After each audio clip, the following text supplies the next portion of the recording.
Olá, está começando o Religare, Conhecimento e Religião. Nesta semana o tema é pluralismo religioso. Eu recebo o professor Cláudio Ribeiro, da Universidade Metodista de São Paulo, professor do Programa de Pós-Graduação em Ciências da Religião, também o secretário-geral da AMPTEC, Associação Nacional de Pós-Graduação e Pesquisa em Teologia e Ciências da Religião. Seja bem-vindo, Cláudio.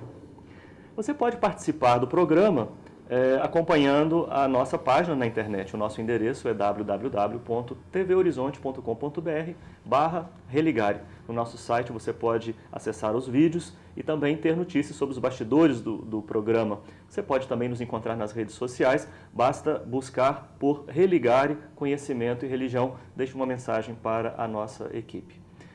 Cláudio, nós vivemos uma época que tem clara consciência do pluralismo religioso? Flávio, em primeiro lugar, expressar a minha satisfação de estar aqui nesta conversa. Eu tenho acompanhado o trabalho de vocês e cumprimento, parabenizo. Obrigado, também as pessoas que acompanham esses programas. Eu também deixo uma palavra de carinho, de saudação para todos vocês. Muito obrigado. Muito difícil tratar de um tema que não é refletido pelas pessoas de uma maneira meramente intelectual ou racional. Porque não se trata só do pluralismo religioso. Toda vez que nós estamos lidando com situações diferentes na vida, sempre gera, não vou dizer um mal-estar, mas uma exigência para que as pessoas tenham as suas próprias convicções, pensamentos, os mais diversos, e também saibam lidar com aquilo que é diferente. Então, eu costumo dizer que o desafio do pluralismo religioso, ele não é porque é religioso, é porque é difícil para qualquer pessoa lidar com uma situação da qual ela não está acostumada, da qual ela não está formada. Isso pode se dar no âmbito da família, pode se dar no âmbito profissional, do trabalho. Viver é complexo e é difícil. Sim. E então, eu creio que no ponto de vista da religião, aí sim nós temos um elemento diferencial, porque tradicionalmente a experiência religiosa ela é organizadora da vida. É bem verdade que há um questionamento nos dias de hoje, se a religião, independente de qual religião for, se ela ainda estrutura de fato a vida das pessoas, né? Mas o fato é que ela é um divisor de águas, uma panela de pressão, né? Então você... Uma presença inquestionável na vida social, ela está aí. Então, além das questões de caráter mais existencial, de você lidar com posições diferentes, pontos de vista diferentes da vida como um todo, quando se trata de religião, a situação se torna mais complexa, porque não se trata de um tema qualquer, mas algo que estrutura a sua vida, que organiza a sua vida, que para muitas pessoas foi motivo de passagem de situações adversas para situações, vamos dizer, mais estáveis. Então, a nossa tendência humana é nos agarrarmos nessa certeza religiosa e dizer, bem, a minha é a única e verdadeira, então eu não posso admitir que haja uma outra religião que também seja autêntica, também seja verdadeira. Então é um duplo desafio, né? Sim. Saber lidar com o pluralismo da vida e também com o pluralismo religioso.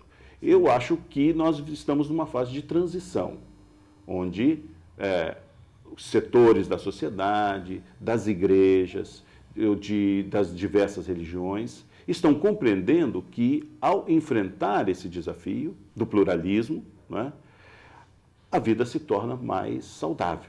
Não é?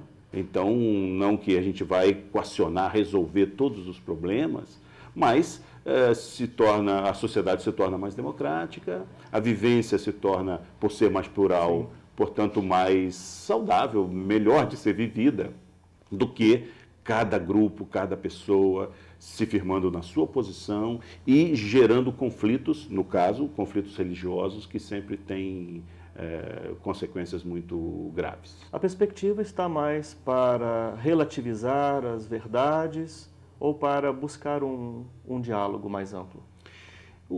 A temática do pluralismo religioso, e claro que ela está sempre ligada com a experiência de grupos que buscam o diálogo interreligioso, né?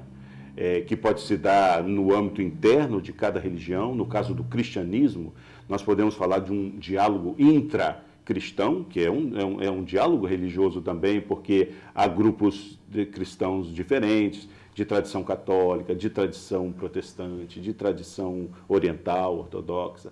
Também em cada igreja há diferentes visões a respeito de Deus, a respeito da fé. Então também internamente há diversidade, pluralidade. Exatamente, né? Então, nesse sentido, eu considero que há uma movimentação, né, para que uma reflexão aí. No caso, alguns grupos têm se dedicado à reflexão especificamente teológica, o papel, por exemplo, no caso da fé cristã, o papel da Bíblia, o lugar de Jesus Cristo, né? Porque relativizar, isso é uma tarefa que ela se tornou forte no mundo moderno, né? Então isso não é uma coisa de ontem, isso nós temos aí 500 anos, onde se buscou relativizar no sentido não de anular a sua própria posição, seja científica, seja da visão do mundo, mas no caso aqui estamos falando da religião, não de anular, mas de colocar a sua posição no plano das outras posições, para que cada uma delas possa ser aprimorada. Então, a palavra relativizar, de fato, em certos setores das igrejas, mas das religiões, ela soa no ouvido como uma coisa assim negativa, do tipo, estamos abrindo mão da nossa fé, ou estamos traindo a nossa fé porque está relativizando, né? Então, entre os jovens, mas isso tudo é relativo, como se não houvesse um posicionamento, uma verdade. Por isso que eu associei o relativizar com o diálogo, né? Relativizar para ampliar. No caso das posturas, das posições, das teologias, das instituições religiosas, você disse, nós vivemos um passado em que uma postura foi radicalmente de oposição. Os estudiosos, como você, chamam isso de um período exclusivista, de posições exclusivistas. O que seria mesmo o exclusivismo? Então, Flávio, é muito interessante porque...